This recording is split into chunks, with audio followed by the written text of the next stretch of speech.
दोस्तों, आपने कर्म और उसके अच्छे बुरे फल अथवा परिणाम के बारे में तो जरूर सुना होगा। जब भी हमारे आसपास किसी की मृत्यु होती है तो हम अफसोस जाहिर करते हैं, क्योंकि मरने वाला व्यक्ति एक अच्छा इंसान था। जैसे कि हाल ही में महान उद्योगपति रतन टाटा की मृत्यु पर हमने शोक प्रकट किया था। और यदि मरने वाला व्यक्ति कोई बुरा कर्म करने वाला इंसान हो तो हम खुशी मनाते हैं कि अच्छा हुआ, एक बुरे व्यक्ति का अंत हो गया। पर यहाँ मैं आपको बता दूं कि इतना ही काफी नहीं है। हम मानते हैं कि अच्छा कर्म करने वाले को मृत्यु के बाद परम गति प्राप्त होता है, जबकि बुरा कर्म करने वाले व्यक्ति को मृत्यु के बाद सजा भुगतना पड़ता है। यही कर्म का सिद्धांत है। पर कौन से कर्म अच्छे और बुरे होते हैं और इसके बारे में अन्य मान्यताएं क्या हैं, आइए जानने की कोशिश करते हैं। दोस्तों, हमारे वीडियो का उद्देश्य है भारतीय सनातन संस्कृति की भव्यता और दिव्यता को नया निखार देना। आपसे रिक्वेस्ट है कि सुपर थैंक्स के जरिए सहयोग कर आप भी मेरे इस मिशन का सहयोगी बने। धन्यवाद।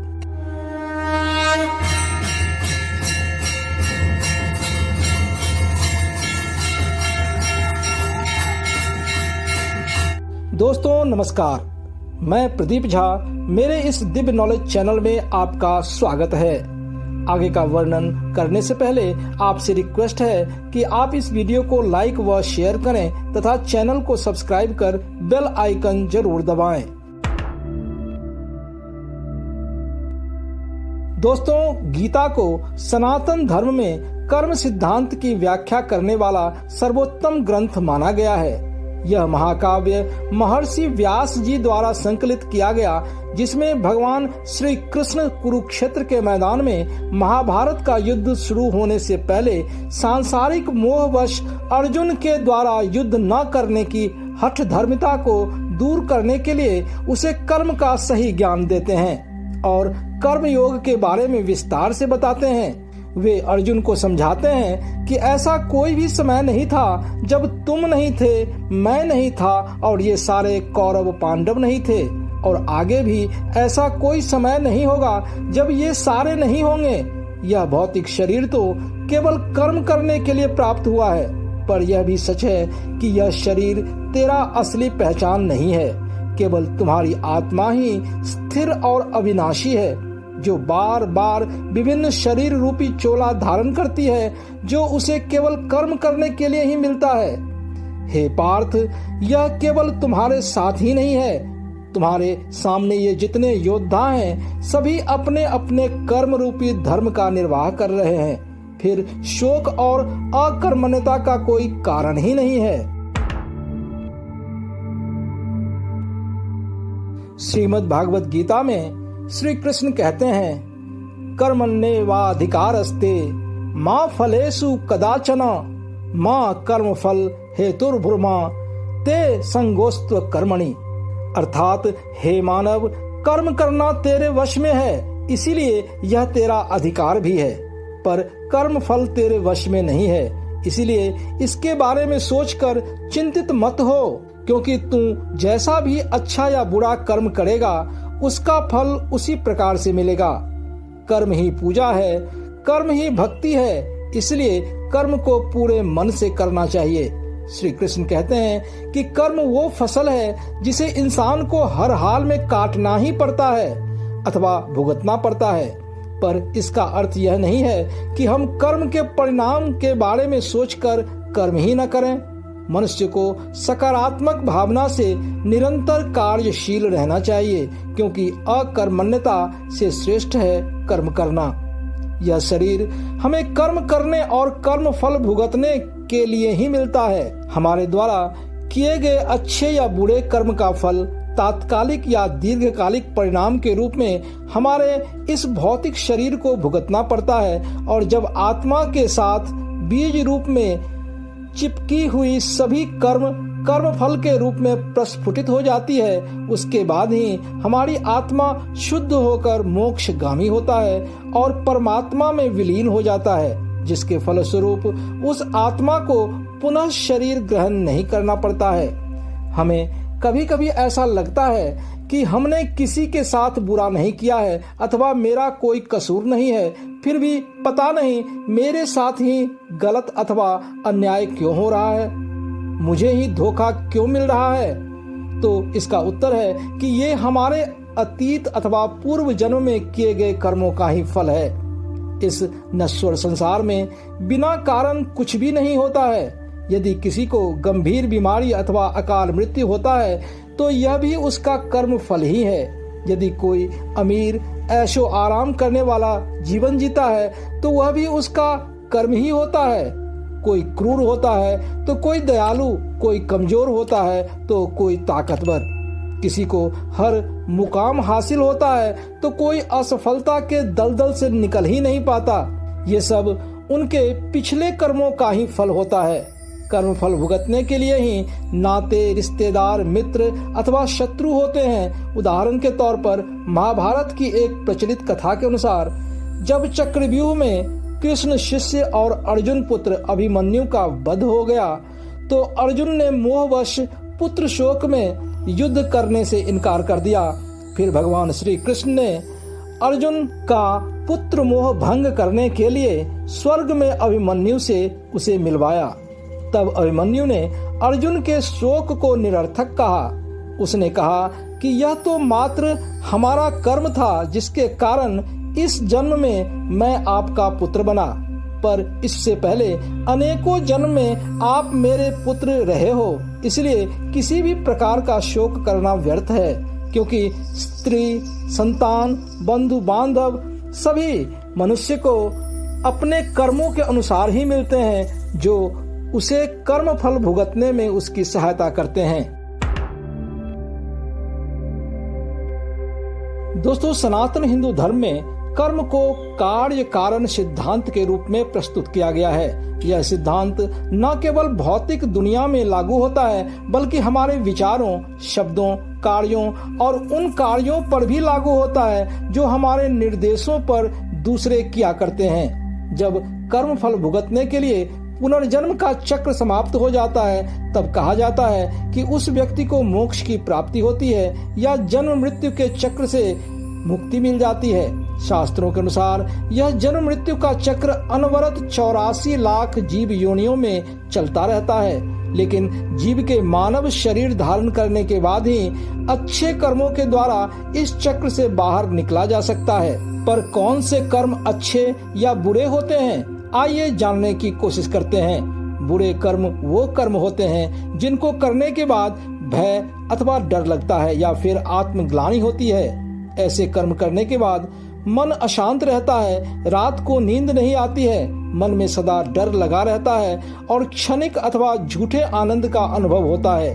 वहीं अच्छे कर्म वो होते हैं जिनको करने के बाद आप शांति महसूस करते हैं, आनंद अनुभव करते हैं और रात को चैन की नींद आती है। कर्म करने का मुख्य आधार धन, स्त्री, जमीन, सत्ता, यश, ईर्ष्या, अहंग और शक्ति पाना होता है। इन सब की प्राप्ति के लिए मनुष्य अच्छे या बुरे कर्म करता है। धन प्राप्त करने के लिए हम चोरी, डकैती, रिश्वत अथवा अन्य गलत कार्य करते हैं जो बुरे कर्म की श्रेणी में आता है, जबकि बिना लालच के अपनी मेहनत, बिना दूसरों को सताए हुए इकट्ठा किए गए धन ही अच्छे कर्म की श्रेणी में आते हैं। इसी प्रकार पर स्त्री गमन करना अथवा स्त्रियों से दुर्व्यवहार, बलात्कार इत्यादि बुरे कर्म कहलाते हैं, जबकि स्त्रियों को पत्नी, बहन, बेटी और माँ के रूप में सम्मान देना ही अच्छे कर्म कहलाते हैं। हम दूसरों के जमीन जायदाद पर कब्जा कर अथवा छल से उस पर अधिकार कर लेते हैं, जो बुरे कर्म की श्रेणी में आता है, जबकि जमीन जायदाद का उचित और न्यायपूर्ण बंटवारा और उसका सदुपयोग अच्छे कर्म की श्रेणी में आते हैं। इसी प्रकार सत्ता प्राप्ति के लिए हम जब छल, रिश्वत, हिंसा और अनावश्यक ताकत का प्रयोग करते हैं तो यह बुरे कर्म कहलाते हैं, जबकि जब हम अच्छे कर्मों के बदौलत न्यायपूर्ण तरीके से सत्ता प्राप्त करते हैं तो यह अच्छा कर्म कहलाता है। इसी प्रकार हम अपने यश और शक्ति को बढ़ाने के लिए अहंकार में आकर दूसरों की यश और सामर्थ्य को कुचलने का प्रयास करते हैं। खुद को श्रेष्ठ बताते हुए दूसरों को नकारा और अज्ञानी बताते हैं। अहंकार और ईर्ष्यावश दूसरों की बेवजह निंदा करते हैं। ये सभी घोर और जघन्य बुरे कर्मों की श्रेणी में आते हैं। कहते हैं कि मृत्यु के समय आपके अच्छे और बुरे कर्म आपको घेर लेते हैं। बुरे कर्म भय उत्पन्न करते हैं, जबकि अच्छे कर्म आपको संतुष्टि और आनंद देते हैं। भयग्रस्त आत्मा नरकगामी होता है, जबकि आनंदित आत्मा स्वर्गगामी होता है। आइए अब जानते हैं कि हमारे सनातन शास्त्रों में अच्छे और बुरे कर्म की क्या परिभाषा दी गई है।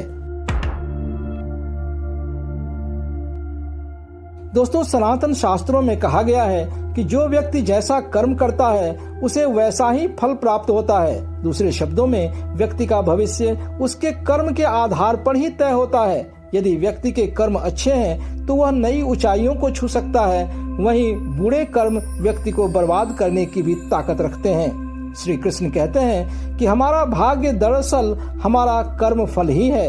अच्छा कर्मफल सौभाग्य, जबकि बुरा कर्मफल दुर्भाग्य कहलाता है। हमारा भाग्य हमारे ही अतीत के कर्मों का फल है। उसी प्रकार हम आज जो कर्म कर रहे हैं वो हमारे आने वाले कल को निर्धारित करेंगे। इसीलिए हमें हमेशा अच्छे कर्म करने चाहिए, जिससे कि हमें इसका फल भी अच्छा ही मिले। आप किसी का भाग्य नहीं बदल सकते, लेकिन अच्छी प्रेरणा देकर उसका मार्गदर्शन तो जरूर कर सकते हैं। यदि जीवन में मौका मिले तो किसी का सारथी बनना स्वार्थी नहीं। आगे भगवान कहते हैं कि व्यक्ति मिथ्या अथवा झूठे अहंकारवश अपने आप को ही मुख्य कर्ता धर्ता मान लेता है, जबकि सच्चाई तो यह है कि व्यक्ति तो केवल निमित्त मात्र है। उसे तो केवल कर्म करने के लिए ही निमित्त किया गया है।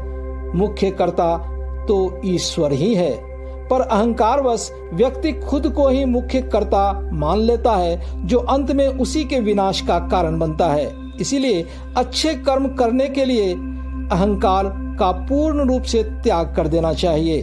श्री कृष्ण कहते हैं कि जो कर्म निष्काम भाव यानी कि बिना किसी स्वार्थ से किया जाता है, वे बंधन अथवा सांसारिक अड़चन उत्पन्न नहीं करते हैं। ऐसे कर्म केवल ईश्वर को समर्पित कर किए जाते हैं, अतः वे मोक्ष रूप परम पद की प्राप्ति में सहायक होते हैं। इस प्रकार कर्म फल तथा आसक्ति के बारे में सोचे बिना केवल ईश्वर को समर्पित कर कर्म करना ही वास्तविक अर्थों में कर्मयोग है।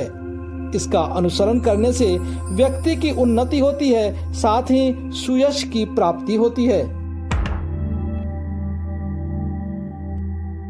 दोस्तों, इस जीवन में हमारे द्वारा किए गए अच्छे या बुरे कर्म बीज के रूप में हमारी आत्मा के साथ जुड़ी रहती है और हमें इसका एहसास भी नहीं होता है। जब हम कोई गलत काम करते हैं तो आपने महसूस किया होगा कि हमारे अंदर की अदृश्य शक्ति हमें ऐसा करने से रोकने का प्रयास करती है, जो डर और आत्मग्लानि के रूप में हमारे सामने आता है। जो भी व्यक्ति अपनी अंतरात्मा की इस पुकार को समझकर सचेत हो जाता है और गलत राह पर नहीं जाता, वह इस बुरे कर्म से मिलने वाले फल से बच जाता है।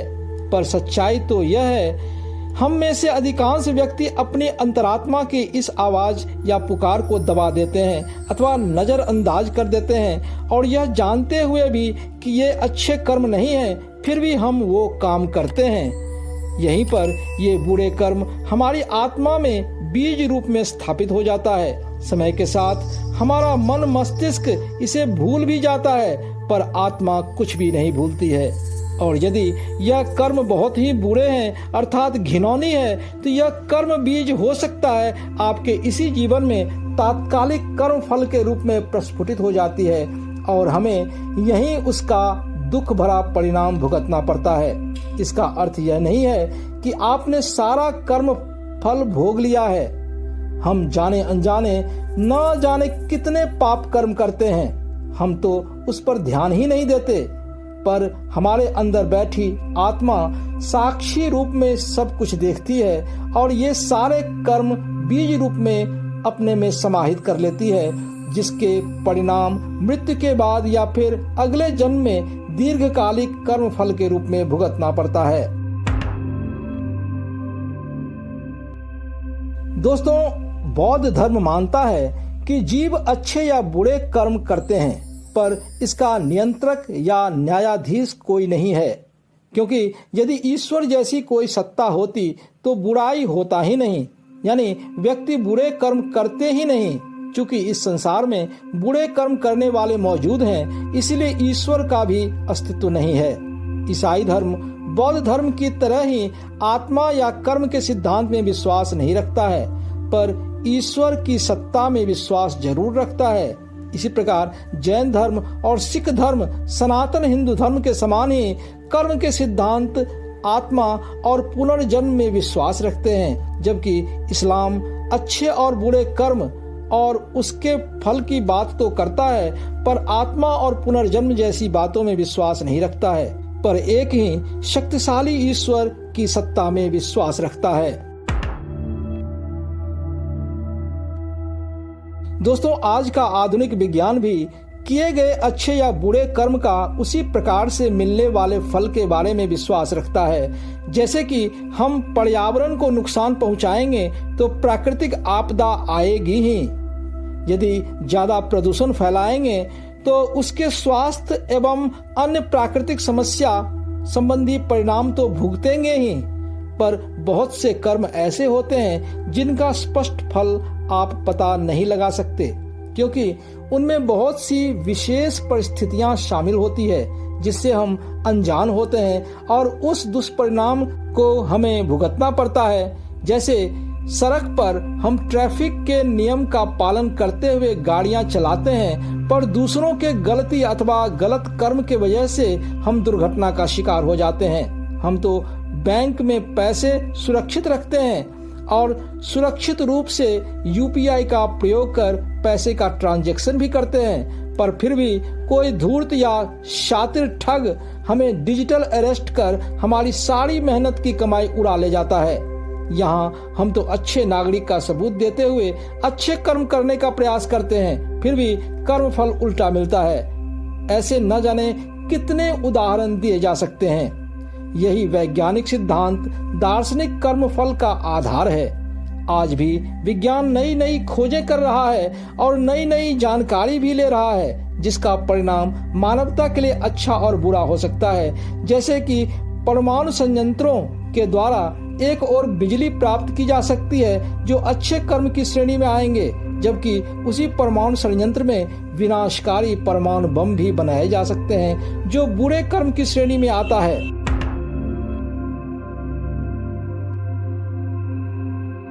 दोस्तों, चाहे किसी भी प्रकार का कर्म और कर्म फल सिद्धांत हो, सबके बस दो ही पहलू हैं, अच्छे और बुरे कर्म। इस भौतिक संसार में हम आज भी नई नई जानकारियां प्राप्त कर रहे हैं, पर हजारों वर्ष पहले सनातन हिंदू धर्म के व्यापक कर्म सिद्धांत का हमारे पास कोई दूसरा विकल्प नहीं है, यानी कि सनातन ही शाश्वत सत्य है।